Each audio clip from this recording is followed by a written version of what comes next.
some form of office use, we would be required 80 spaces based off of the square footage of the building.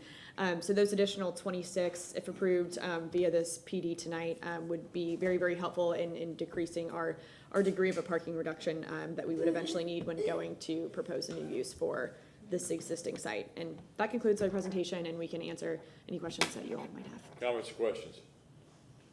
I have one. Going back to the waivers prior, were they on the specific property in question? They were on the parcel included with REZ 1924. They don't apply to the land that we have added, not to the parking lot. But now that the land that's being added is being combined as one, correct? Correct. Mm-hmm. What were the waivers on the prior, on the next door property, is it? I can read them. The first one is to reduce the required number of parking spaces from 48 to 39. The second one, commercial access to a local street, allow loading to occur in more than one continuous maneuver, and then to reduce the required VUA buffer area to the north from 8 to 1 feet, with payment in lieu at time of permitting. I'm just questioning the parking. So are you asking for more parking because you're adding on more space? So this is do you want? Yeah. Okay. Hey, Council, Tyler Hudson, 400 North Ashley Drive. My firm actually had the privilege of representing Salvation Army in 2019 for this rezoning. There were 3 parcels of land they owned. They're single-family parcels that they didn't want to include in the original PD. Salvation Army has no intent to sell them. They have no intent to develop them. They did sell the old Red Shield Lodge, which we're now calling the Holtzinger Building. Our client, Raj Patel, who's here with us, bought that. He wants to redevelop that as an adaptive reuse. The problem is the only parking spaces that are at that Holtzinger Building don't meet technical standards. Jonathan would have a field day with them. We have a pending application to try to make those legally non-conforming, but due to some permit applications the Salvation Army filed, that might be in jeopardy. So it's possible the Holtzinger Building would really have no zoning parking at all on site. So what we're trying to do is utilize this off-site parking for the Holtzinger Building by adding those lands into this existing Salvation Army PD. But the new land we're adding in, again, the only waiver we require is it's from 27-136 to waive the adjacency requirement. So I'm trying to just wrap my head around it. You're going to be having people parking in one lot across the street to get to another building. Yeah, that's correct. And whether this off-site parking is used for the Holtzinger Building's zoning, that would be separate. That would go through a separate process, a design exception. But that's correct. Our client, Raj, he has a lease already in place. It's conditional upon what happens here in the next couple minutes, but has a lease for this land from the Salvation Army. They are the landlord. He is the tenant, and his building is, it's outside of this, but it's that way. It's just diagonal, 1 block diagonal. Okay. Because again, the Holtzinger Building is a 28,000-ish square foot building that has extremely limited and potentially no technically compliant on-site parking. It would have none, and it's also unprotected. It's actually not in the historic district. We want to keep the building as it is. It's pretty well built. They used to put cars up on the roof. But to do that, we have to have some parking. I'm usually here asking for parking reductions. I might be asking for one later this evening. We need to establish some parking at all. And I gather that. I gather that. The questions I had earlier are kind of irrelevant about it being an emergency shelter. Let's put that out of the way.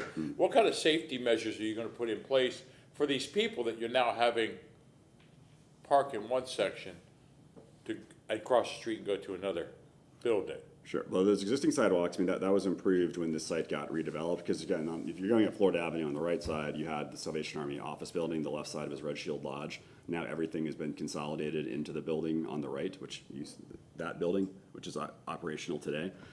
So there are sidewalks in place. I mean, the code requires that if we were to count this off-site parking as part of the Holtzinger Building zoning parking, it has to be a clear, well-lit path. So those are the things that we would deal with as that were to get permitted. But right now, I mean, the sidewalks are in pretty good shape by Tampa Heights standards. I live a couple blocks away. I drive by it constantly. I mean, it's a pretty clear path to get there. I mean, it's half of one block, half of another block, and you're at the Holtzinger Building. Well, legal. If I'm asking too many questions, if I'm asking the wrong questions, please tell me. No. There is other places around the city where they have a parking lot on one side of the street, but their main building is on the other, and somebody has to cross the street to get to their building. Florida Avenue is a heavy use traffic. I'm just trying to figure out what kind of safety precautions you're gonna put in place so those people can cross Florida Avenue safely. Besides the sidewalk, there's a limit on what we can do. I mean, we can't add a stop sign or a red light. FDOT Flashing, wouldn't let us blinking, do that. crossing. I think there's things that we can do in consultation with FDOT, but I want to be candid that our options are going to be a little bit limited because FDOT can be a little challenging to deal with. But there's a lot more lighting on the street as a result of the redevelopment, again, of that building. From the Holtzinger building perspective, I mean, Raj, I'm sure will install adequate wayfinding. That's a little bit though, because that Holtzinger building, that's a beneficiary of what's happening here, but that is not part of the property that's before you on the zoning. The only property we're talking about rezoning are these 3 lots that we want to add and just turn into a parking lot. Thank you, Counselor, for indulging me. Any other further questions? Thank you.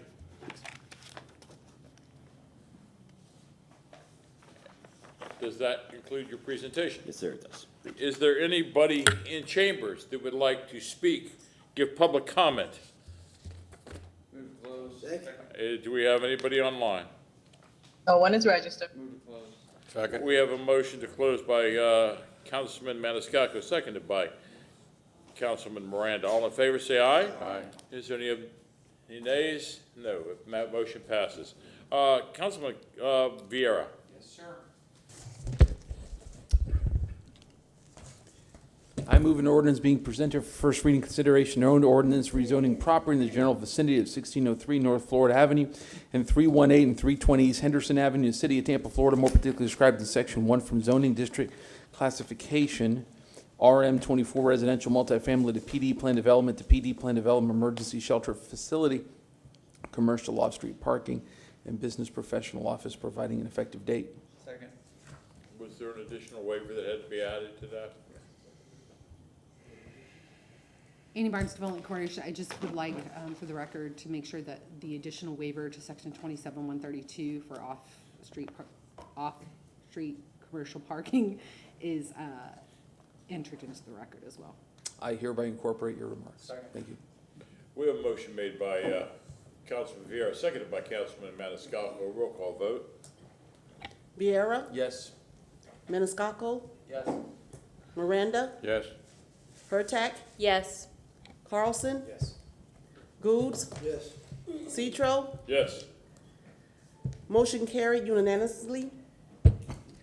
Second reading and adoption will be held on January 19th, 2023 at 9:30 a.m. Thank you. Agenda item number 5, file number REZ 22-90. Ms. Barnes. Annie Barnes, Development Coordination. The next item before you is REZ 2290. Request is rezoned from PD to PD for a business professional office located at 2500 West Azeel Street. I'm going to turn over the presentation to the Planning Commission.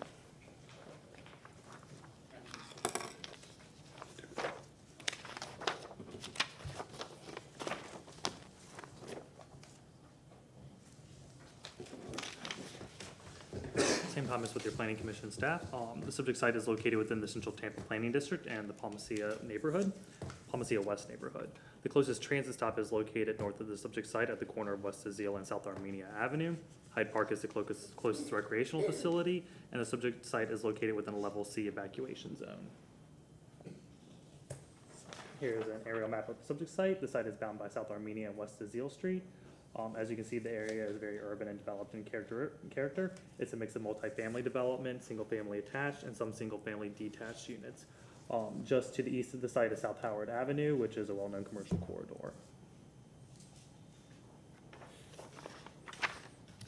Here is the adopted future land use map of the subject site. The site is recognized under the Community Mixed Use 35 designation. That designation is found to the east of the site and is one of the dominant future land uses in the area. Down south here in the red is the Community Commercial 35. And then this purple here is the Urban Mixed Use 60, which is even more intense and dense than the Community Mixed Use 35. Then to the west of the site is the Residential 20 future land use designation. And this light blue color down here is Memorial Hospital, which is the public, semi-public designation. The planned development proposes an FAR of 0.86, which is consistent with the intensity anticipated under the Community Mixed-Use 35 designation. The requested increase in intensity will meet the direction of the comprehensive plan while still providing a balance to the neighborhood character that the comprehensive plan seeks to protect. The request is also consistent with several policies in the comprehensive plan as it relates to development within mixed-use corridors. The PD is pedestrian-friendly, with the building oriented to the front of the property along West Azile Street and parking located towards the rear of the property. Additionally, pedestrian connections are provided to the existing sidewalks along the adjacent right-of-ways. The proposed PD is consistent with the development pattern anticipated under the Community Mixed-Use 35 designation, and it is comparable and compatible with the surrounding development pattern. That concludes my presentation. I'm available for questions. Any comments or questions? Thank you.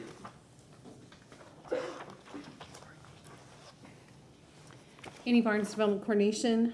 Again, this is REZ 2290, requesting to rezone property located at 2500 West Azile Street from PD to PD to allow for a business professional office use. The subject site is approximately 31,000 square feet in size. It's located at the southwest corner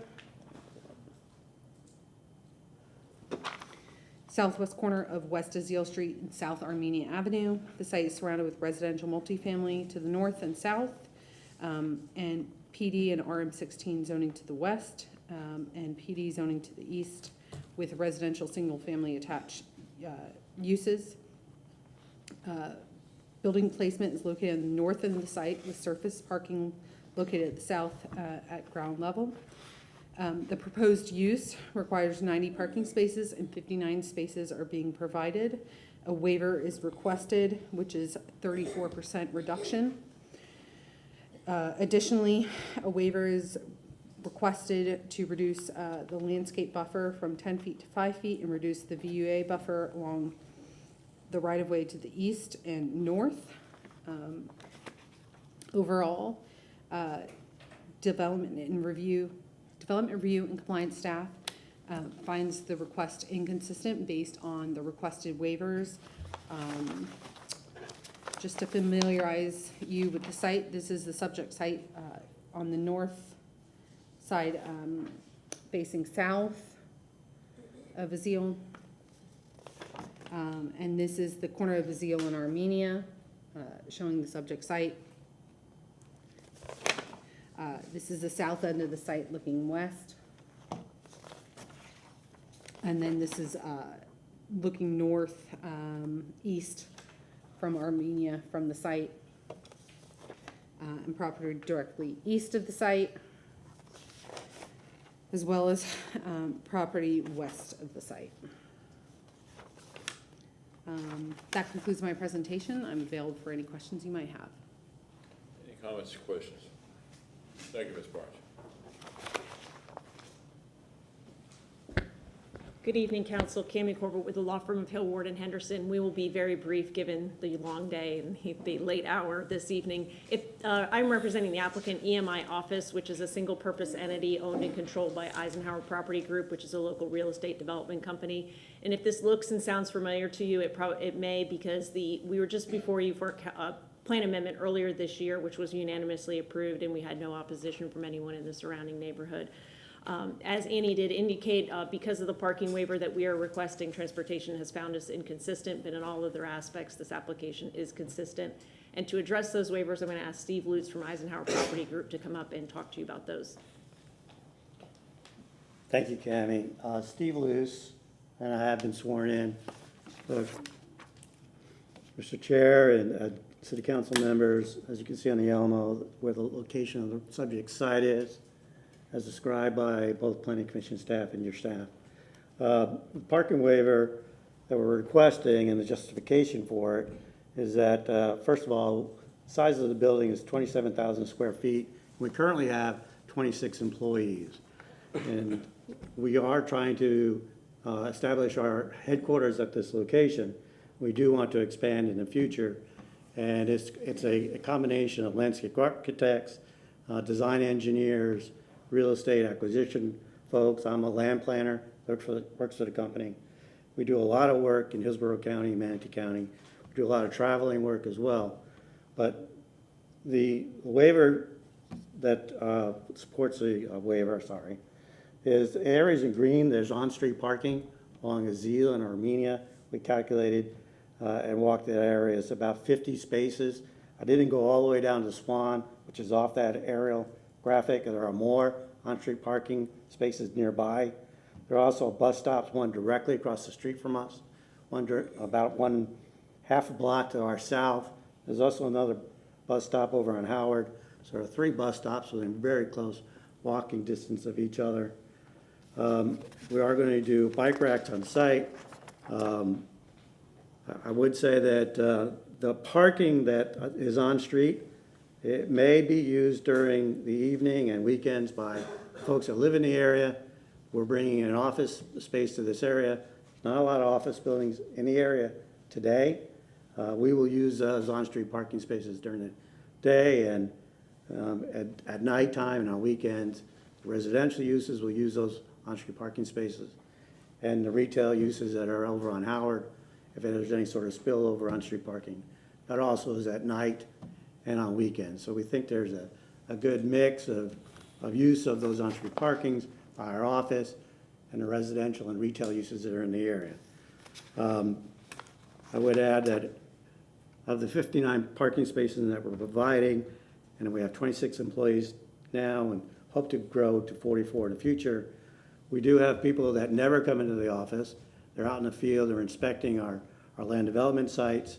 They come in every once in a while to report to the boss and let the boss know what they're up to and what they're finding, but they primarily communicate to us through texting, calls, emails. We also have folks that work from home. We also do some traveling and telecommuting as well. So any given day, there's probably 20% of our staff that are not at the office at all.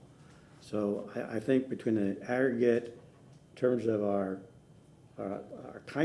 workforce, what we have today, what we're looking for in the future, there's more than ample parking on our site. And in the event we need more, there are plenty of on-street parking spaces within very close proximity to our site. And so that I believe provides ample support for the parking waiver. I do want to address very quickly the waivers regarding the 10-foot buffer and the 8-foot vehicle use area buffer. This is a graphic showing the architectural rendering of the property, of our building that we're proposing on this site. We're in design with our architect. What we've done is really we wanted to do it, but also the Planning Commission staff and your staff wanted us to bring the building up to the street, to encourage walking, to bring life to the street, and we wholeheartedly agree with that. So our building is about 5 feet off the property line. What we want to do is widen that sidewalk to 10 feet, and so there's encouragement for us to get out during the day and walk over to Howard for our lunch hour, and we think it is a good approach to dealing with the urban sort of feel for this corner location. That applies to both the 10-foot to 5-foot buffer and also between an 8-foot visual use area, vehicle use area, and the request is to go down to 5 feet. It's really all about bringing the building up to the street. That's why we asked for that waiver. So those are the two, parking waivers and buffer waiver. And with that, hopefully we have your support. Thank you. Comments or questions? Councilman Maniscalco. Is the architect here for this project? Yes. That's a really great design. My compliments. Thank you. Any other comments or questions? I thank you for the 10-foot sidewalk. Yes. The only thing that I would ask is that trees would be in there so that people would have shades to walk in that 10-foot sidewalk. Okay. Thank you. You're welcome. Thank you. And finally, council, we did receive about a half a dozen calls from the residential neighborhoods directly to the east, and all of them were thrilled and relieved we're building an office building, not a bar or restaurant or other entertainment venue. So I just wanted to share with that, and with that, we'd respectfully request your approval.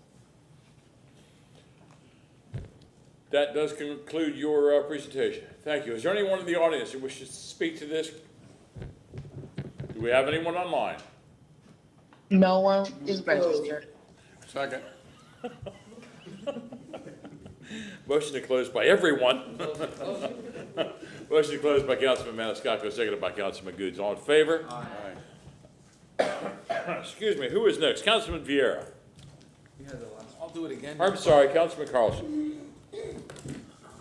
I'd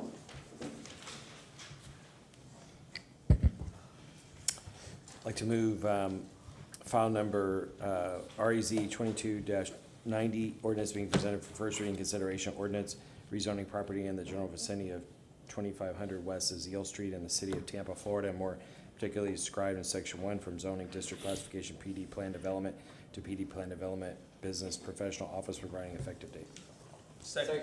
We have a motion made by Councilman Carlson, seconded by Councilman Vieira. Any further discussion? I would just like to say I'd like to see more development like this. Thank you very much on all aspects. Roll call vote. Maniscalco? Yes. Miranda? I'm sorry, couldn't hear you. Yes, okay. Hurtak? Yes. Carlson? Yes. Goods? Vieira? Yes. Citro? Yes. Motion carried unanimously. Second reading and adoption will be held on January 19th, 2023 at 9:30 a.m. Agenda item number 6, file number REZ 22-100. Annie Barnes, Development Coordination. Next agenda item before you is REZ 22-100.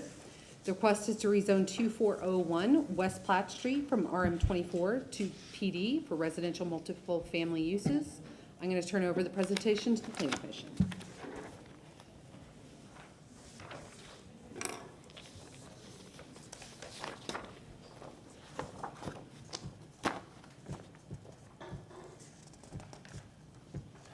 Sam Thomas with your Planning Commission staff.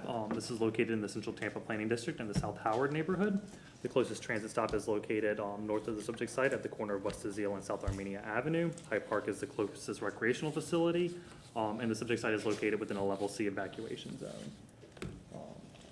This aerial map is going to look very familiar to you guys because it's just across the street from where we were just talking about. The subject site is right here on West Platte Street, just a little to the east of South Armenia Avenue. As I said just previously, the area is a mixture of uses. It's right by the South Howard corridor. There's multifamily development in the area. There's single family attached and single family detached. This is the Publix right here. Here's the adopted future land use map. The subject site is recognized under the Community Mixed Use 35 designation. The area is largely Community Mixed Use 35. It does abut some residential 35 designation, which is a high density multifamily designation.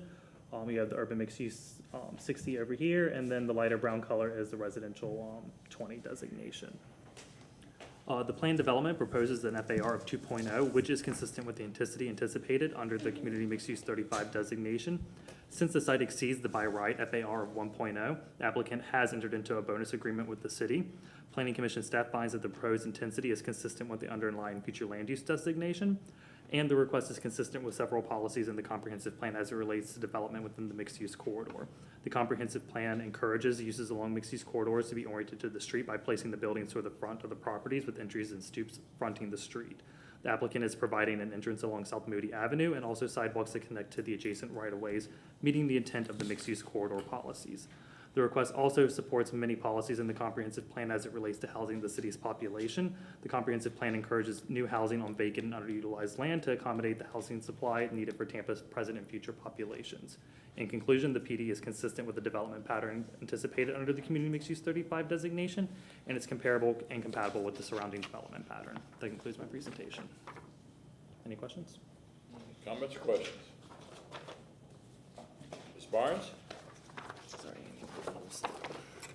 Annie Barnes, Development Coordination. Again, this is request is to rezone 2401 West Platte Street from RM24 to PD for residential multiple family uses. The subject site is approximately 6,000 square feet in size.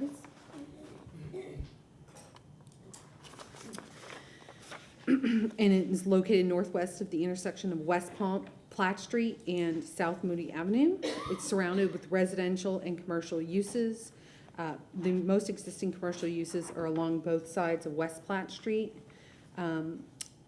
There is a Publix grocery store, as well as residential multiple family uses, and a property zoned CG directly east of the property with a business professional office. The subject application requests approval of approximately 12,000 square foot building with 12 residential multiple family units. A total of 21 parking spaces are required and 11 spaces are being provided, a 48% reduction.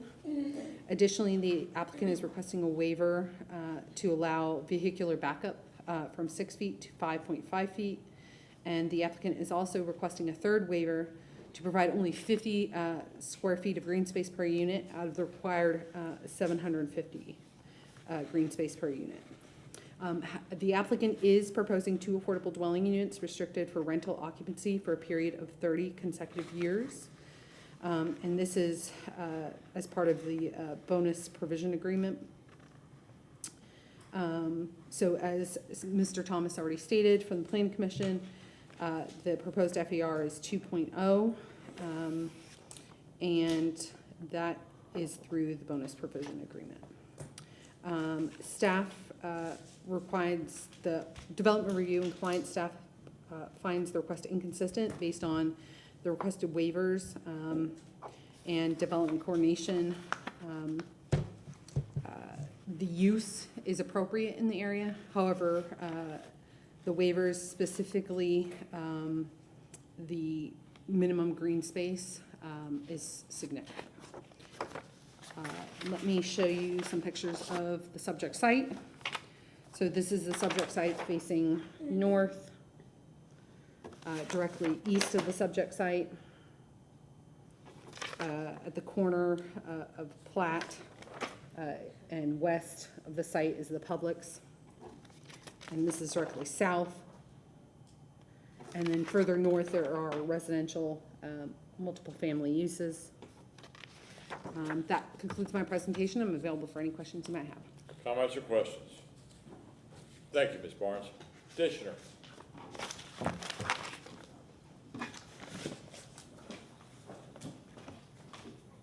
Home stretch.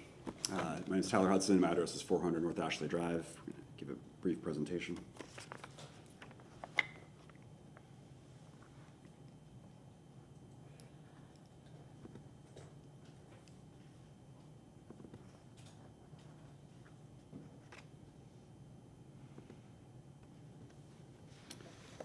Pleasure to be here today. On behalf of Avid Ventures, Tim Johnson is with us. He's the property owner and developer. Tim is the former CFO of Water Street, so he knows a little bit about development, although I will say this is going to be a very different project than Water Street. Also, from the civil engineering perspective, we've got Kimberly Horn here, Scott Gilner, and Ben Plant. I think this is an incredibly exciting project because this is basically a single family zoning lot, that size-wise. It's 0.14 of an acre. And this has the potential to be a home for 12 people. To put 12 homes on a site that could easily instead accommodate $3 million townhomes. This is going to be a 12-unit, kind of a missing middle category. I think a lot of times, council, you see a lot of housing projects that are giant, 300, 350, 400 units, or it's a single family lot split in South Tampa and the room is full of people. You don't see a lot of these kind of missing middle-sized projects, and that's what we're really excited to present today. And Cami and I didn't coordinate this. The site is just a stone's throw of the project you just approved. To better orient you, actually, you see the red and subject site. Just west of that is a fallen Tampa treasure. Remember Inkwood Books. If you're facing Inkwood Books, this is just to the right of that. It's currently a business professional office. So again, the proposal is 12 units. As you look at this, west is up. So there's some frontage on Platt Street. 4 stories, 50 feet in height. On the affordable housing, as Annie alluded to, we're going to be 12 units, 1.2. We're not providing 1.2 units of affordable housing. We're rounding that up to 2. One of the units will be restricted at 80% AMI rents, the other at 120% AMI rents. Development is about trade-offs. It's about a trade-off between my client's private property rights and zoning, which we can kind of think of as like a right held by the public collectively. There's a trade-off there. You guys have seen that firsthand tonight. But it's also a trade-off about sort of the physical characteristics of the site. You want to have more buffers, you're going to have less parking. You want to go make your building a little bit taller, sometimes you have more opportunities to do other things. This is a tight site, it's dense. we think is exactly appropriate, and Sam, as Sam said, his expertise finds it consistent with the comprehensive plan, but it does require some waivers, and I'm gonna have Alex come up and talk about those now. I'll start off Alex Shaler, 400 North Ashley Drive for the record. These are just some renderings of the 2D layout that Tyler just showed with the site plan. The first one is at that corner of Platt and Moody. As you can see, we try to really activate that intersection corner, although the entrance to the building is along Moody. There's still pedestrian engagement along both Platt and Moody. The second one, you can see more of the rear of the building, and that's along Platt. You can see the bike storage area as well. And then the bottom one is looking just directly from Moody at the front of the building. As Tyler mentioned, Planning Commission found this application consistent, as well as the City of Tampa reviewing departments also listed on the screen. We are requesting 3 waivers, which have been alluded to already, and I want to spend some time going through each of these. We did extensive research, and I wanted to share that with you all. So the first one is a parking reduction. As you can see, our site is located in the middle of this light green bubble on the screen. So everything shown within this radius is a 5-minute walk from the site. So as you can see, a major grocer, Publix, is located just south. There's a plethora of food and beverage in the area that's easily reachable by foot. Zooming out a little bit, this is a 10-minute walking radius from the site. So again, you can see our site, the 2401, is located right in the middle. And again, there's 2 major grocers, Publix and Winn-Dixie, within a 10-minute walking distance from the site. Tons of food and beverage, health services, pharmacy, bank, etc. And I did want to note, we talked a little bit about bike infrastructure here, and we are providing a private and dedicated area for the bike storage. You can see there's 4 bike racks shown in there, each accommodating multiple bikes. And this is accessible from Platt, so along the pedestrian sidewalk there, it's going to be a gated access into the bike storage area. And we think this is really, really important because we think this site is actually a really, really great candidate for biking. And I know we've mentioned it before, and it's an alternative form of transit, but we think it's one that really, really works at this specific site. As you can see, almost every single errand that you would need to run was within a 2-minute or less bike ride from the site. So this, again, centrally located, easily reachable to many different services. And there's also a buffered bike lane here. So that's located along Platt Street, right along the site's frontage. And I think that's important too, because not only are we providing the storage for the bikes and encouraging that on our site, but it's also established via the city's infrastructure as well. This is also a transit emphasis corridor, the section of Platt, so I wanted to note that additionally. Finally, for further justification for the parking waiver, we're actually providing a 0.9 space per unit. That's the actual ratio that we're providing with this reduction. And if this were located in Channel District, we would be only required to have 9 spaces, CBD 9 spaces as well, but here we're required 21. Again, as shown in the previous slides, we think this site is accessible via foot and bike to many different services, similar to you would be in the Channel District or in the CBD. The second waiver, this one's a little bit unique, and this is directly related to the size of the site and the circulation within the parking garage. We're reducing the backup width, which is shown in the yellow area there, from 6 feet to 5.5 feet. So we've run vehicular auto turn on this, and this works with the specific garage design. Again, this is a little bit more technical. We have civil here for specific questions, but this is just a half-foot reduction in that width provided for the vehicular backup internal to the parking garage. And the final request is a green space waiver, and I know Annie mentioned this, and Tyler was alluding to this earlier. So this is a little bit in terms of the way the code is applied. So in terms of calculating green space for your site, if your multifamily building is 6 floors or above, you're able to use a percentage calculation of your remaining land area after your building footprint. If you're less than 6 stories, a similar development as this one, 4 stories, you're required to provide a square footage requirement. For this one, since we have a garage at 750 square feet per unit. So I'm going to run through a little bit of math here. So we have 12 units proposed, so multiply that by 750, and we're required to provide 9,000 square feet of green space.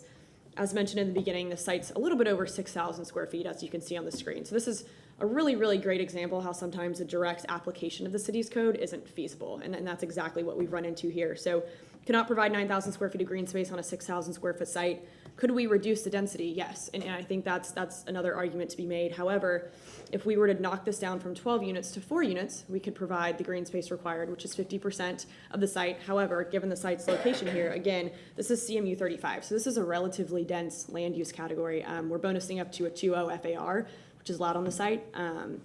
So we feel like the comprehensive plan definitely supports this level of density, and it would be underserving to provide only 4 units just to accommodate some some green space on this one. And then lastly, as Tyler mentioned, we are doing an affordable housing component to get our bonus density for this project. And we think this is really precedential in the fact that, you know, it's only 2 units that are being provided because the development is really small. But we think this is a really good example of how developers can provide affordable housing on these smaller infield deals. You know, we see a lot, as Tyler mentioned, 300 units, gasworks size developments, and they're providing affordable housing. But we think that every single contribution matters, and we'd like to see, you know, more smaller deals be able to provide this. And we think this is setting a really good example for that. And with that, I'll conclude our presentation, and we're available for any questions. Comments or questions? Excuse me, I have Councilwoman Hurtak. Yes. Just a comment. I really, I love the fact that you're really looking at missing middle and including more affordable housing than you would even need to. I'm not as concerned with the green space waiver, but 11 spaces and 12 units. So is it just like a lottery, or? I have to ask the question. Yeah, it's a great question, and Tim can answer that a little bit in greater depth. Given the location of the site, this is near the Soho Bar District, just kind of candid. We do think there might be a couple upperclassmen of UT who are interested in the site. We think this number of parking spaces is exactly appropriate, but you're going to lease the parking space separately from your lease of the unit. So if the first 11 units, if those folks bring their cars too, the 12th unit, that person is out of luck. They will not have a parking space available. And a little bit, as you heard earlier from the folks who were commenting on, I think it was item 3 who had stuck around. There are folks who don't have cars. Do most folks have cars in Tampa? Of course they do. But the renter demographic, we think, for a site like this in the Bar District, proximate to the University of Tampa, the city invested a ton of money in turning Platt into like a fairly, pretty legitimate bike artery. That's on the front door of this site. So we think the amount of parking is entirely appropriate. Tim's the expert and the developer, and can talk maybe about his market research he's done to justify that. But we believe that 0.9 per unit for this area is completely reasonable. And if he's wrong, it's on him. Councilman Goods. Those 2 attainable housing units, I don't say affordable, I say attainable. Are they the same size as all the units will be? All the units are pretty. Do you want to answer that? I haven't been sworn in, so sorry. Please raise your right hand to be sworn in.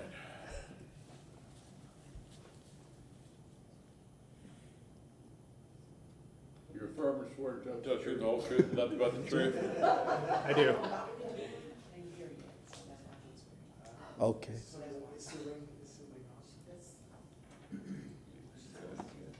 Do you swear to tell the I truth, do. the whole truth, and nothing but the truth? I do. Swear or affirm. Thank you. On the size of the affordable units, we have not done the final interior floor plans yet. We're here to get the rezoning approved. We do think that they could be integrated into the site. We have 4 potential different floor plans, and depending on what we get approved, that will dictate where they are. And I don't have an issue, you know, I'm glad that some developers are seeing what council was asking about, utilizing dollars to put some attainable housing use. But what I don't want to see is that we start throwing units in there and there's these small little units in versus a standard unit like everybody else. So I just want to be cautious of that. So I want to make sure we're going to play. Let's play the game right, you know. They will. I mean, it is a limited, tight site, as Tyler said. So there's only so much space we have. So all the units are going to be fairly similar in size. They're not micro units. They won't be micro units. I can tell you that. They would be a regular size apartment unit that's going to be comparable with other units in the building, and there will be market rate units of the same size. Ask my question. Any other questions? My question is different. Parking, that's your business model. If you want somebody to rent from you that doesn't want to park, that's your business model. My concern is green space. Had we have had 20% affordable housing, had we had the 10-foot wide sidewalks from what we had seen earlier, I would have been a little bit more happy about it. But it seems to me that you're just putting so much on this lot and not giving anything to the surrounding areas, green space, wider sidewalks. Because there is no off-street parking here. So that's out the window. Again, your business model is not to have enough parking spaces. That's up to you. Chairman, development's a trade-off, and I don't want to keep repeating that, but if you go walk down some of the neighborhoods in Chicago, Washington, Boston, cities that developed pre-zoning, which happened a lot, you don't necessarily, the green space is integrated throughout the city itself. It's not every single lot has to have the people and the green space. You're building sort of into a larger neighborhood, a larger community, and we think that it is better for the city to have more units. We have a housing shortage. There's no silver bullet to the housing affordability challenges we have, but the lack of supply is a major problem. It's going to add 12 needed units too, which are going to be rent restricted. We think this is definitely, it's not perfect, to make that very clear. This is not a perfect development. I've yet to bring one to you. But we think this strikes the right balance given its location, and 12 units is appropriate for the site. And Listen, I'm only speaking for myself. Understand. Yeah. Is there anyone in the audience that, I'm sorry, I Councilman know you Miranda? mentioned Washington and Boston, but they both have transit systems. They do. The reason we don't have transit here, because everybody's got a car, or they don't have a transit system. That's why you gotta have a car. That's true. But we are providing 0.9 spaces per unit, and this council very recently said that 0.75 was good enough for the Channel District in CBD. I would say that while this area is not the Channel District or the CBD, it's got some pretty good density. It's literally across the street from a Publix. We think this is going to attract folks who might not have a car, and we do not believe there's going to be a parking problem here. It's not good for us if there is. Well, my logic with that was that hopefully the streetcar is going to be extended, which would make public transportation more viable for that area. Hope That's a springs different eternal. subject. Yes. That's a different subject. Anyone in chambers that wishes to speak to this? Do we have anyone online? No one is registered. Thank you very much, Ms. Suling. We have a motion to close by whom? Councilman Vieira, seconded by Councilman Maniscalco. All in favor, say aye. Aye. Thank you very much. Mr. Carlson. I'm sorry, Mr. Carlson, you read the last one, didn't you? Yes. I'm sorry. Go ahead, Councilman Maniscalco. All right, thank you very much. I have an ordinance, actually, well, there's a substitute resolution here, so, okay. I have an ordinance being presented for first reading consideration, ordinance rezoning property in the general vicinity of 2401 West Platt Street in the city of Tampa, Florida, more particularly described in section 1 from zoning district classification RM24 residential multifamily to PD plan development residential multifamily, providing an effective date. I see compliance here with the applicable goals, objectives, and policies in the comprehensive plan. The proposed development is consistent with land use policies at 9.6.1 and 9.8.4 and housing policies 1.3.1, 1.3.3, and 1.3.4, which encourage new housing on vacant and underutilized land to ensure that an adequate supply of housing is available to meet the needs of Tampa's present and future populations. Compliance with the Land Development Code, Section 27-136. The proposed development, as shown on the site plan, promotes or encourages development that is appropriate in location, character, and compatibility with the surrounding neighborhood, and also the waivers in compliance with Section 27-139-4. The design of the proposed developments is unique and therefore in need of waivers. The requested waivers will not substantially interfere with or injure the rights of others whose property would be affected by the waivers. That's my motion. I know there's a substitute resolution to follow that. At second reading, yes. Second. We have a motion made by Councilman Maniscalco, seconded by Councilman Miranda. Any further discussion? No. I really want to support this, but I'm not. All right, roll call vote. Miranda, Yes. Pertak, Yes. Carlson, Yes. Goods, Vieira, Yes. Maniscalco, Yes. Citro. Yes. Motion carried unanimously.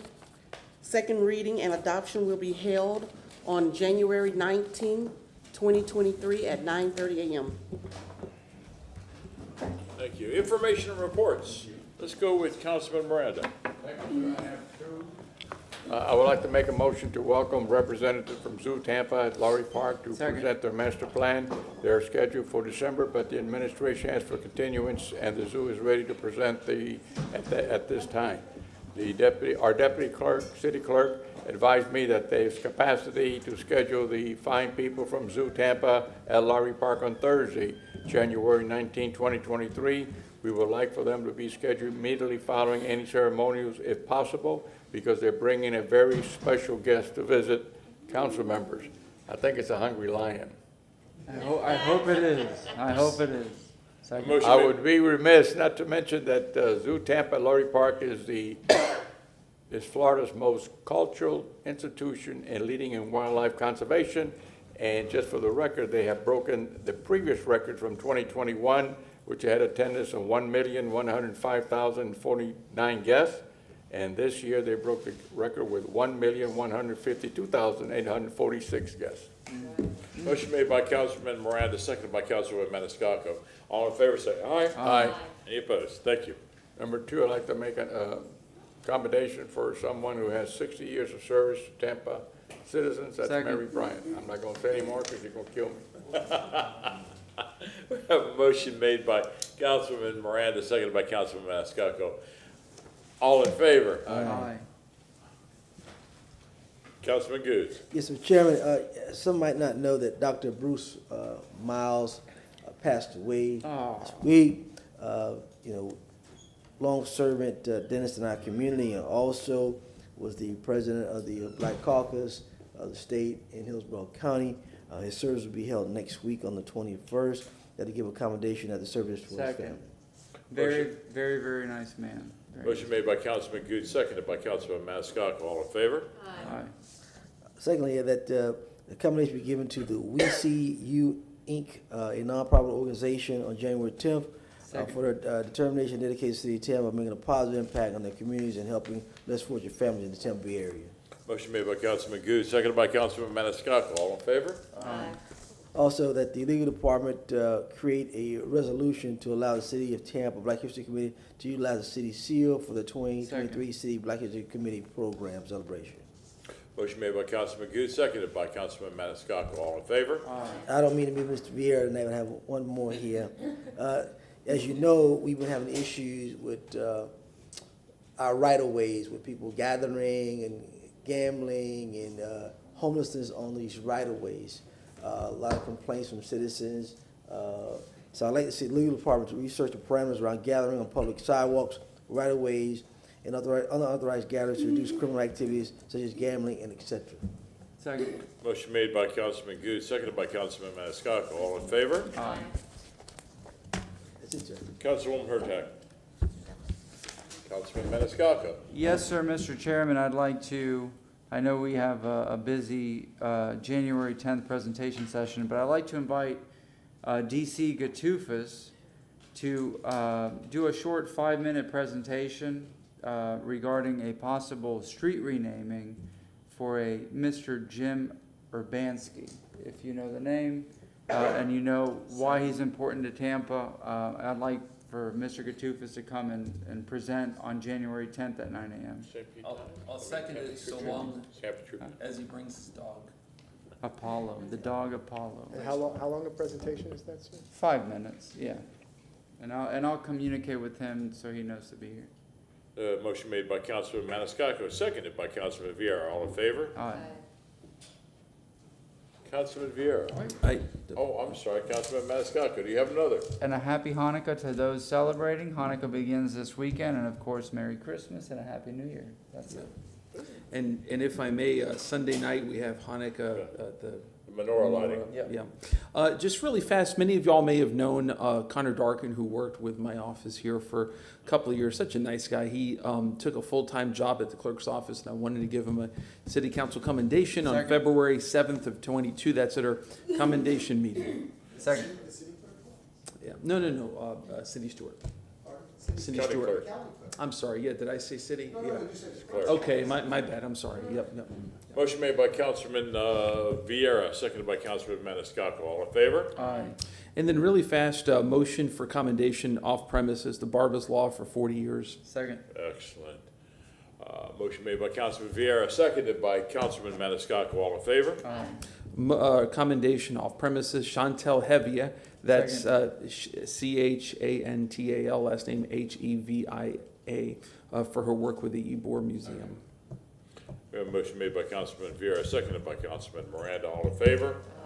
And then lastly, Rise Up for Peace. I had mentioned something about them during the meeting today, and I got a call from the Chief of Staff indicating that they would potentially be amenable for, gosh, I'm tired, I'm sorry, for the Social Action Fund. So I want to do just a motion, just to request it. We don't need it to come back, just to formally request it. We'll do a memo to the administration, see if they can give them some funds, and that's it. We have a motion made by Councilman Vieira, seconded by Councilman Maniscalco. All in favor? Aye. Would that come from your office, sir, the memo, what you said? No, I'm just, I'm not familiar with it. Thank you. And that's it. Thank you, sir. Councilman Carlson. Yeah, two quick ones related to issues we discussed today. We talked about the lack of funding for parks, and so I'd like to make a motion to ask staff to report on February 2nd as to potential alternative funding sources / grants available for purchasing new parkland. Second. We have a motion made by Councilman Carlson, seconded by Councilman Maniscalco. All in favor? Aye. And then the second one is the people from Harbor Island were talking about the traffic getting on and off the island. One of the things that I find is that during events, which is more and more often, they shut down all the roads. And I've talked about this a few times, but I don't think I've made a motion to put it on an agenda. I'd like to motion to ask staff to report on February 2nd as to whether it is necessary, still necessary, to shut down to shut downtown roads during downtown events, and if there is a better way to manage traffic for residents and visitors. Second. Motion made by Councilman Carlson, seconded by Councilman Maniscalco. All in favor? Aye. That's it. Thank you. Mr. Shelby. Did you have anything for yourself, sir? Yes, I do. Well, why don't, after you, that'll be, unless you want to, why don't we take care of the city council's business first? Council members, I've had various reports from all over the city of bicyclists that are riding, causing danger to themselves and danger to others, not obeying the rules of the road. And I would like to have a staff report, legal and TPD.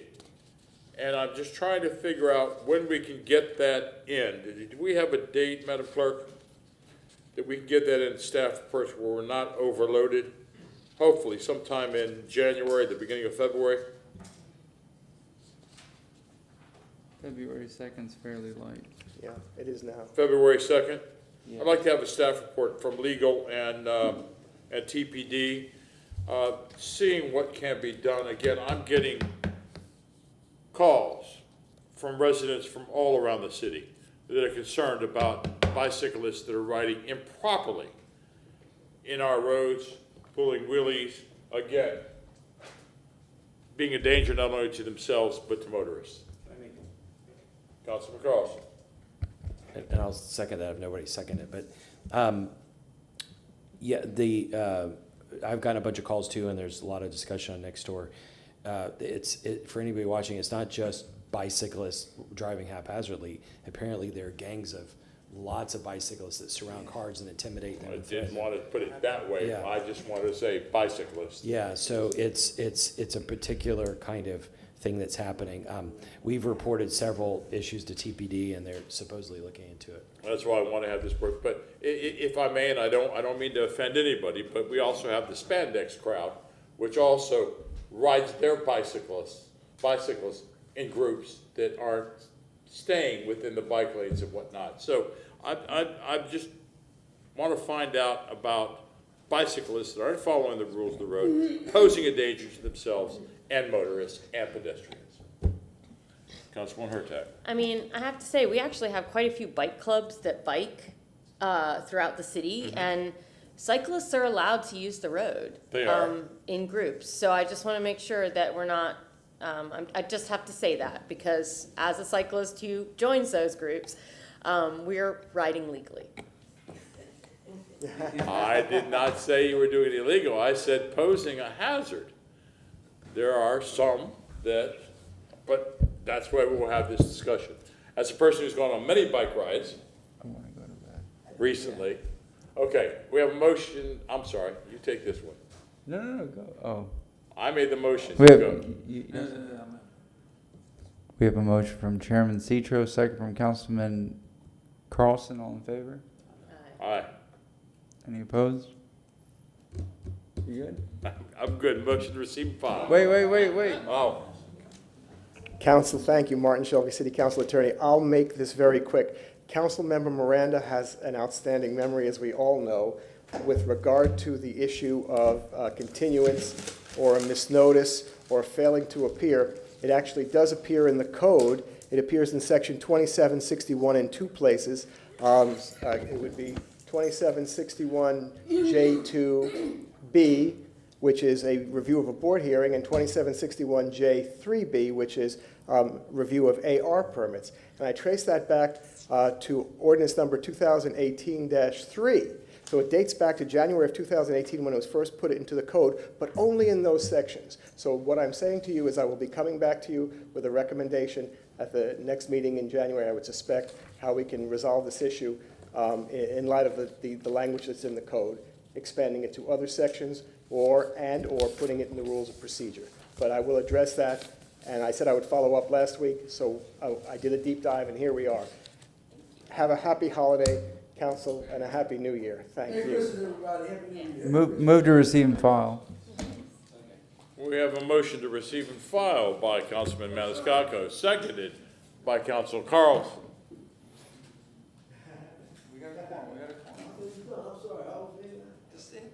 All in favor? We're adjourned. Happy holidays.